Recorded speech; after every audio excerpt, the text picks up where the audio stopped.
Democracy in Tunisia is under pressure. The North African country was long considered a trailblazer for democracy in the Arab world. Now, as special correspondent Malcolm Brabant reports, the country's president has launched an authoritarian crackdown that has jailed political rivals, wrecked the economy, and caused people to flee.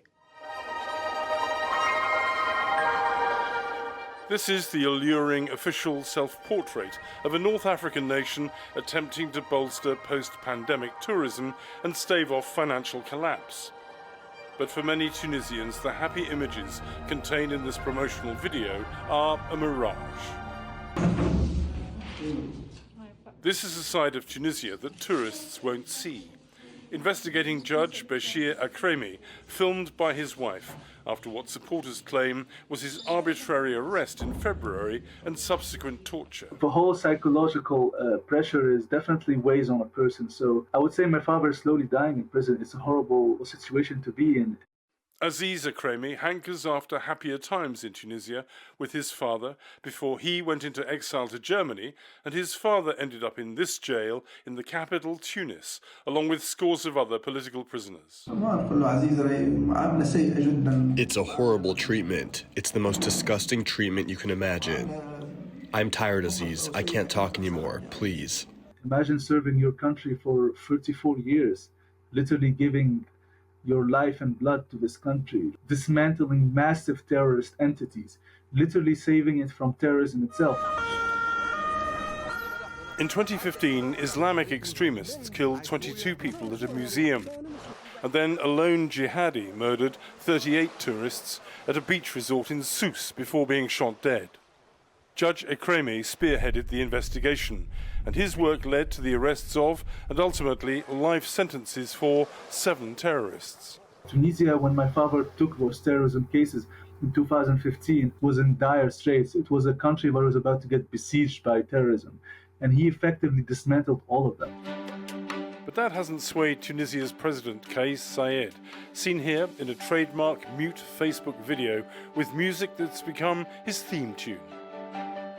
Saied is ignoring international calls to release Judge Akremi and dozens of other political prisoners. Saied staged a coup in July 2021 by dismissing the government and suspending parliament in a clear breach of his election pledge 2 years earlier. Our project is based on freedom. The time of guardianship of people is over. I have full respect for those who voted for me, but also I do respect those who voted freely. Outside the Mother of Parliaments, Yusra Ghanouchi is appealing for international help to restore democracy to Tunisia. Her father, Rachid Ghanouchi, the former Speaker of the Tunisian Assembly, has the highest profile of those arrested by the regime.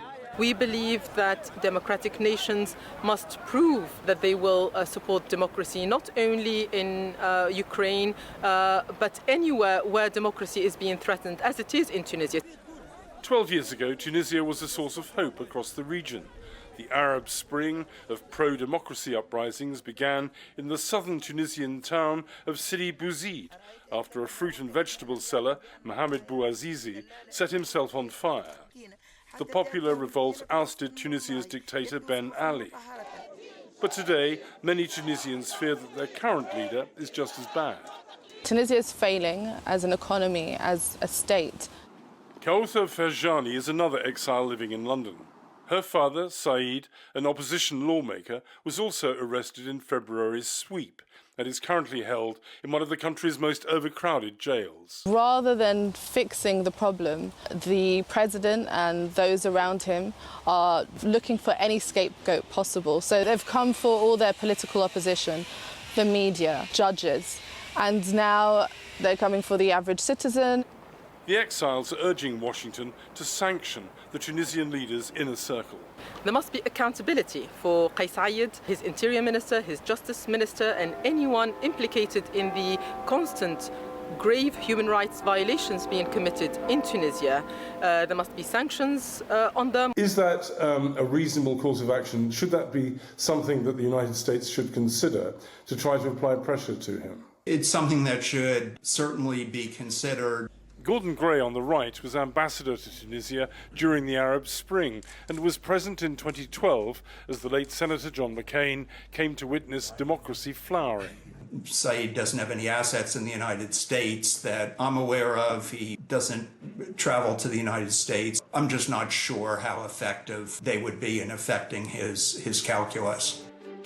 Saeed's faltering economy recently received an injection of $100 million from the European Union in return for stopping migrants leaving from Tunisia.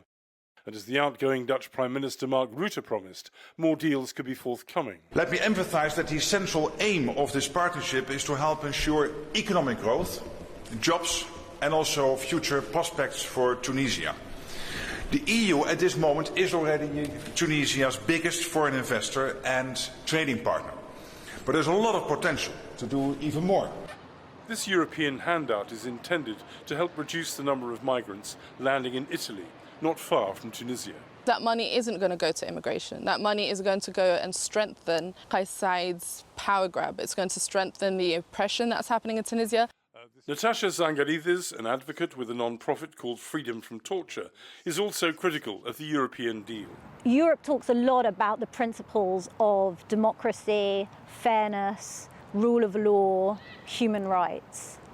They need to put those principles right at the center of what they do, because now, with these sorts of externalization deals, all of those principles are under threat.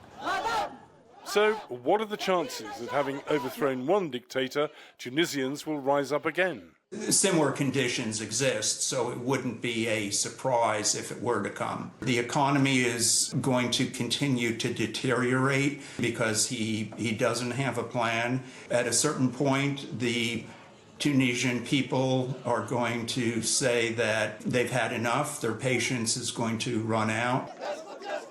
Anti-government demonstrations are infrequent and relatively small.